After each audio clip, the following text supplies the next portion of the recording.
my dear reader, permit me, Augustine of Hippo, to reflect upon the musings of one Aviad Kleinberg, a scholar of your modern age who, with a keen mind and an inquisitive spirit, has dared to wrestle with my words, my struggles, and, if I may be so bold, my soul itself. Kleinberg does not merely read me, he interrogates me.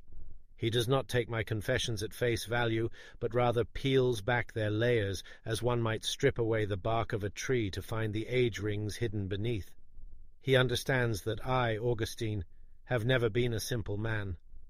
My words are entangled with longing, with contradiction, with an ever-present tension between flesh and spirit, reason and passion, humility and pride. In his introduction to his Hebrew translation of my Confessions, Kleinberg does not canonize me as some unblemished saint, but neither does he dismiss me as a relic of a distant past. He recognizes that I am a man who loved words, a man who knew the seductive power of rhetoric long before I knew the transforming power of divine grace. He sees in my Confessions not just a theological treatise, but a deeply human story, a story of struggle, ambition, failure, and redemption. And what insight he offers in the sensual God! He grasps the weight of my words when I speak of the senses, the ways in which the body entices, betrays, and yet paradoxically reaches toward God. He sees how I wrestled with the pleasures of the flesh, how I feared them, yet could never quite turn away from them without longing glances backward. Kleinberg perceives the paradox, that I, who preached asceticism, was never truly free from the memory of pleasure.